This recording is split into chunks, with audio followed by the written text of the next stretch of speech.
আসসালামু আলাইকুম, সবাইকে স্বাগতম। বিশেষ কর্মকর্তাদের বিভাগীয় পরীক্ষার প্রশ্নের আলোকে এই যে প্রাপ্যতাবিহীন ছুটি, এই প্রশ্নটি বিগত পরীক্ষায় বিশেষ করে 7বার এই প্রশ্নটি এসেছে। বিগত পরীক্ষায় দেখেছি। এটা যদি পরীক্ষায় আবার আসে কীভাবে লিখবো, তাই না? তো সাধারণত নির্ধারিত ছুটি বিধিমালা 1959 এর এই বিশেষ করে এই বিধি 5-এর 1-এ এই প্রাপ্যতাবিহীন ছুটি সম্পর্কে বলা হয়েছে। তাহলে আমরা কীভাবে লিখবো? যদি পরীক্ষায় সেইভাবে লিখতে পারি, নির্ধারিত ছুটি বিধিমালা 1959 এর বিধি 5-এর 1-এ প্রাপ্যতাবিহীন ছুটি সম্পর্কে বলা আছে। প্রথমে কোন বিধিতে কত বিশেষ করে কততম বিধিতে বলা আছে সেটা লিখব, এবং কি বলা আছে সেটা লিখব। সেখানে বলা আছে অ্যাকচুয়ালি এই প্রাপ্যতাবিহীন ছুটি আর অসাধারণ ছুটি দুইটার মধ্যে না আমাদের একটু কনফিউশন লাগে, একটু পার্থক্য আছে অবশ্য। প্রাপ্যতাবিহীন ছুটিটা হচ্ছে অর্ধ গড় বেতনের ছুটি, মানে প্রাপ্যতাবিহীন ছুটি জন্য অর্ধেক বেতন পায়, কিন্তু অসাধারণ ছুটির জন্য কোনো বেতন পায় না। এটা একটা বেসিক পার্থক্য। এখন যদি এইভাবে আমরা লিখতে পারি, ছুটি পাওনা না থাকা সত্ত্বেও একজন স্থায়ী কর্মচারীকে ভবিষ্যতের সমন্বয়ের শর্তে, এই যে এখানে একটা কথা বলা আছে, ভবিষ্যতের সমন্বয়ের শর্তে যে কোনো ব্যক্তিকে বিশেষ কারণে বা মেডিকেল সার্টিফিকেটের ভিত্তিতে অবসরোত্তর ছুটির ক্ষেত্র ব্যতীত এই প্রাপ্যতাবিহীন ছুটি প্রদান করা হয়। অর্থাৎ অবসরোত্তর ছুটি মানে কি, যখন বিশেষ করে এলপিআরে চলে যাবে তখন আর এই প্রাপ্যতাবিহীন ছুটি পাবে না, কিন্তু তার আগে যখন চাকরিরত অবস্থায় থাকবে তখন এই ভবিষ্যতের সমন্বয়ের শর্তে এই প্রাপ্যতাবিহীন ছুটি পেতে পারে একজন কর্মচারী। তাই বলা হয়েছে ছুটি না পাওয়ার সত্ত্বেও একজন স্থায়ী কর্মচারীকে ভবিষ্যতের সমন্বয়ের শর্তে মেডিকেল সার্টিফিকেটের ভিত্তিতে, অনেক সময় মেডিকেল সার্টিফিকেট ছাড়াও এই ছুটি মঞ্জুর করা হয়।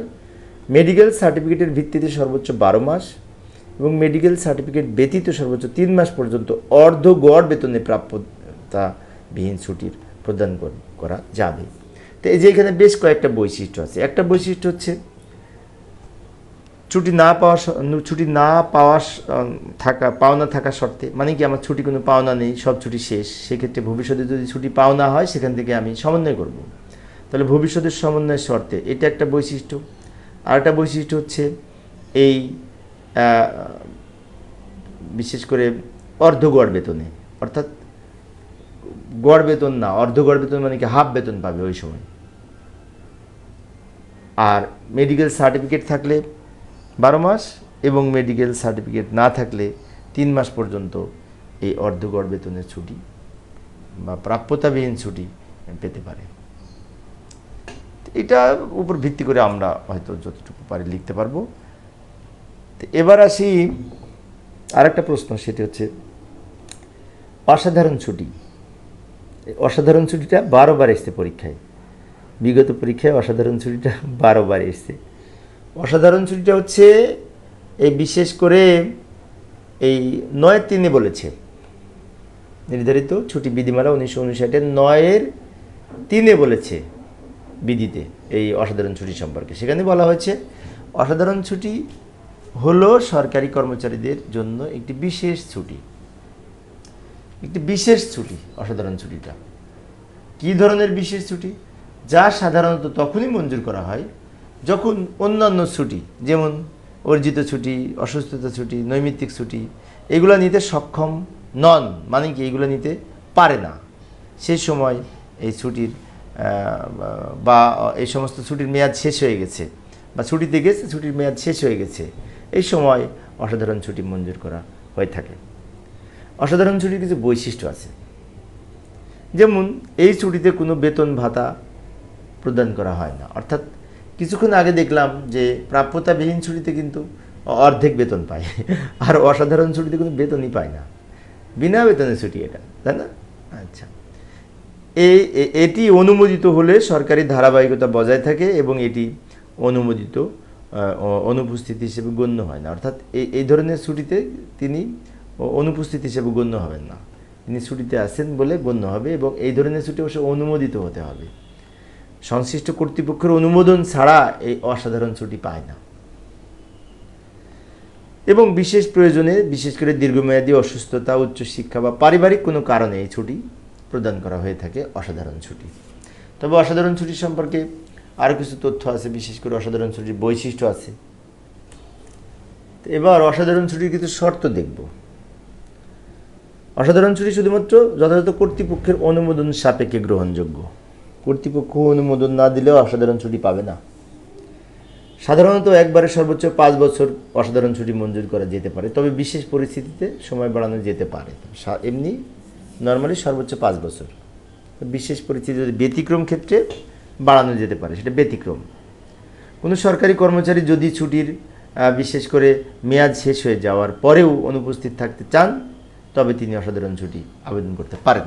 অর্থাৎ একজন ছুটিতে গেছেন, ছুটির মেয়াদ শেষ, তখন তিনি এই বিনা বেতনে ছুটির জন্য আবেদন করবেন, যাকে বলে অসাধারণ ছুটি। এবং অসাধারণ ছুটির কিছু সাধারণ ব্যবহার রয়েছে, সেগুলো আমরা দেখব। অসাধারণ ছুটির সাধারণ ব্যবহার, তাই না? দারুণ কথা।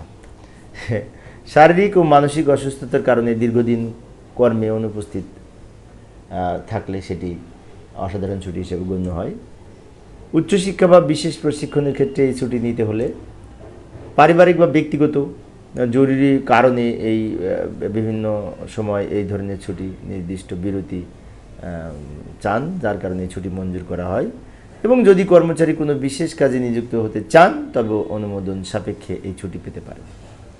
এক কথায় অনেক সময় বিশেষ করে শিক্ষা ছুটিতে যান দীর্ঘদিনের জন্য, বা অন্যান্য ব্যক্তিগত কারণে বা বিভিন্ন অসুস্থতার কারণে দীর্ঘদিনের জন্য ছুটিতে যান, তখন এই অসাধারণ ছুটি, বিনা বেতনের ছুটি তিনি সুযোগটা নিতে পারেন, এটাই বলছে। এবার অসাধারণ ছুটির না কিছু সীমাবদ্ধতা রয়েছে। সেই সীমাবদ্ধতার মধ্যে প্রথমটি হচ্ছে, এই ছুটির সময় বেতন বা ভাতা পাবেন না। এই ছুটির সময় কোনো বেতন ভাতা দেওয়া হয় না, এটা একটা শর্ত।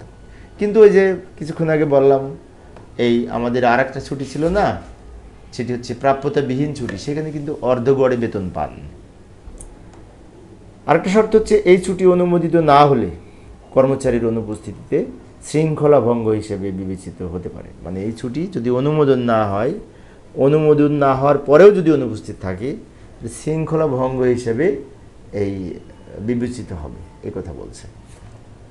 তো সবার শেষে বলা যায়, নির্ধারিত ছুটি বিধিমালা যে 1959-এর বিধি 9-3 বলা হয়েছে যে এই অসাধারণ ছুটি সরকারি কর্মচারীদের জন্য একটি বেতনবিহীন ছুটি, এবং অনুমোদন সাপেক্ষে এই ধরনের ছুটি মঞ্জুর করা বিশেষ প্রয়োজনে হয়ে থাকে। এখন আমরা এর আলোকে লিখতে পারবো পরীক্ষায় যদি প্রশ্ন আসে, তাই না? অন্যান্য বই আছে, বইগুলো আমরা দেখতে পারি, যে সমস্ত বই আছে। তো আমি মূলত আলোচনা করি শুনলে এবং দেখলে বেশি মনে থাকে, সেজন্য। তো পরবর্তীতে কী আলোচনা করবো এটা দেখে যাই। বাংলা নববর্ষ ভাতা, তাই না? নববর্ষ ভাতা সম্পর্কে আলোচনা করবো। এই প্রশ্নটি একবারও আসেনি, তারপরেও আলোচনা করব। যদি আসে, দেখার আমন্ত্রণ রইল। খোদা হাফেজ।